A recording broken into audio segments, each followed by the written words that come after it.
നമസ്കാരം. വെള്ളാറ ബ്ലോഗ്സിന്റെ പുതിയ എപ്പിസോഡിലേക്ക് എല്ലാവർക്കും സ്വാഗതം. നമ്മളിപ്പോൾ ഉള്ളത് വാദി ദർബാത്ത് വാട്ടർഫാൾ കാണാനായിട്ടാണ്. നമ്മുടെ വണ്ടി ഒരിടത്ത് പാർക്ക് ചെയ്ത ശേഷം ഒമാനിലെ ഒരു പബ്ലിക് സർവീസ് വണ്ടിയിലാണ് നമ്മൾ അതിനടുത്തോട്ട് എത്തിക്കുക. തികച്ചും ഫ്രീ ഓഫ് കോസ്റ്റിലാണ് നമ്മൾ എത്തിക്കുക.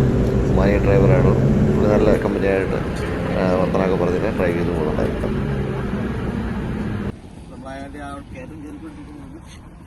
ഇവിടെ ഒരു വളരെ മനോഹരമായിട്ടൊരു കാഴ്ചയാണ്. ചാനൽ ഇതുവരെ സബ്സ്ക്രൈബ് ചെയ്യാത്തത് എത്രയും പെട്ടെന്ന് സബ്സ്ക്രൈബ് ചെയ്യുക. അതേപോലെ ലൈക്ക്, ഷെയർ, കമന്റ് അതൊക്കെ തുറന്ന് സപ്പോർട്ട് ചെയ്യുക. സബ്സ്ക്രൈബ് ചെയ്ത് ബെൽ ബട്ടണോട് പ്രസ് ചെയ്ത് കഴിഞ്ഞാൽ പുതിയ വീഡിയോസിന്റെ നോട്ടിഫിക്കേഷൻ കിട്ടുന്നതായിരിക്കും. ഈ ബാക്കിൽ കാണുന്നതാണ് വാട്ടർഫാള്. നമ്മൾ തൊട്ടടുത്ത് പോയിട്ട് കാണും. നമുക്ക് അങ്ങോട്ട് പോകാം. അത്യാവശ്യം ചെറിയൊരു കയറ്റം നടന്ന് കയറണമായിരുന്നു. പക്ഷെ നമ്മൾ ആ ഒരു കാഴ്ച കാണാനുള്ള ഒരു ആവേശത്തിൽ ഇതെല്ലാം നടന്ന് കയറാനായിട്ട് ഒരു വിഷമമില്ലായിരുന്നു. അതുകൊണ്ട് കുറേയൊക്കെ ഓടിയാണ് കയറിയത്. അതൊരു ആ കാഴ്ച കാണാനുള്ളൂ. പിന്നെ സന്ധ്യയാകാൻ പോകുമായിരുന്നു. അപ്പം സന്ധ്യയ്ക്ക് മുമ്പ് ആ ഒരു കാഴ്ച കാണണം എന്നുള്ളൊരു ആഗ്രഹത്തിൻ്റെ പുറത്താണ് നമ്മൾ വളരെ സ്പീഡിലാണ് കയറിയത്. ഏകദേശം തൊട്ടടുത്ത് തന്നെ എത്തിയിട്ടുണ്ട്. അപ്പം ഇനി ഇവിടെ നിന്ന് കുറച്ച് സ്റ്റെപ്പുകൾ താഴോട്ട് ഇറങ്ങി കഴിഞ്ഞാൽ ഇതിന് തൊട്ടടുത്തായിട്ട് എത്താം. പക്ഷെ ഇവിടെ നിന്നാണ് ആ ഹൈറ്റിൽ നിന്നുള്ള വ്യൂ ഇവിടെ നിന്നാണ് കറക്റ്റായിട്ട് കാണാൻ പറ്റുക. എന്തായാലും ഒരിക്കലെങ്കിലും സലാലയിൽ വരുവാണെങ്കിൽ ഇതേപോലുള്ള കാഴ്ചകൾ വന്ന് കാണാനായിട്ട് ശ്രമിക്കുക. ഇതൊരു മസ്റ്റ് വിസിറ്റ് പ്ലേസാണ് സലാലയിൽ വരുമ്പോൾ. പിന്നെ ഓർക്കേണ്ട ഒരു കാര്യം, ഖരീഫ് സീസണിൽ മാത്രമേ ഇതേപോലുള്ള വെള്ളച്ചാട്ടങ്ങളൊക്കെ ഇവിടെ കാണത്തുള്ളൂ. അതൊക്കെ നാച്ചുറലായിട്ട് വരുന്നതാണ്. മഴയുള്ള സമയത്ത് മാത്രമേ ഇതേപോലുള്ള പച്ചവും ഇതേപോലുള്ള വെള്ളച്ചാട്ടങ്ങളൊന്നും ഇവിടെ കാണാൻ പറ്റുള്ളൂ.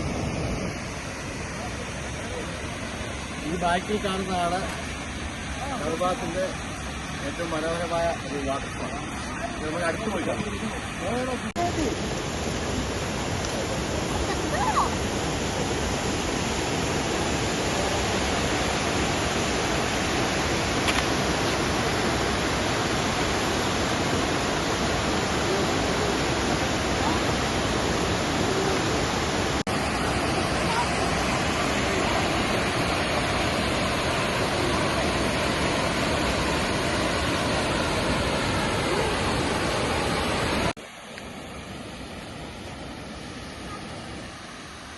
ഈ ഒരു പോയിൻ്റാണ് നമുക്ക് മാക്സിമം അടുത്ത് പോയിട്ട് കാണാൻ പറ്റുന്നത്. ഇവിടെ നിന്ന് അങ്ങോട്ട് ഇറങ്ങി പോകാനുള്ളത് ബ്ലോക്ക് ചെയ്ത് വെച്ചേക്കാണ്.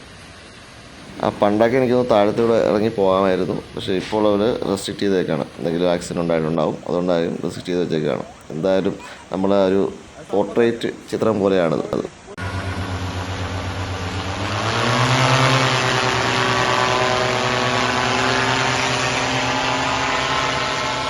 വാദി ദർബാത്ത് വാട്ടർഫാളിലെ കാഴ്ചകൾ നിങ്ങൾക്ക് ഇഷ്ടപ്പെട്ടെന്ന് വിശ്വസിക്കുന്നു. അപ്പോൾ എൻ്റെ ചാനലിൽ മറക്കേണ്ട Vellara blogs like, share, comment ഒക്കെ നിങ്ങൾ സപ്പോർട്ട് ചെയ്യുക. സബ്സ്ക്രൈബ് ചെയ്ത് ബെൽ ബട്ടണോട് പ്രസ് ചെയ്ത് കഴിഞ്ഞാൽ പുതിയ വീഡിയോസിൻ്റെ നോട്ടിഫിക്കേഷൻ കിട്ടുന്നതായിരിക്കും. അപ്പം മറ്റൊരു വീഡിയോയുമായി വീണ്ടും കാണുന്നവരെ ടേക്ക് കെയർ.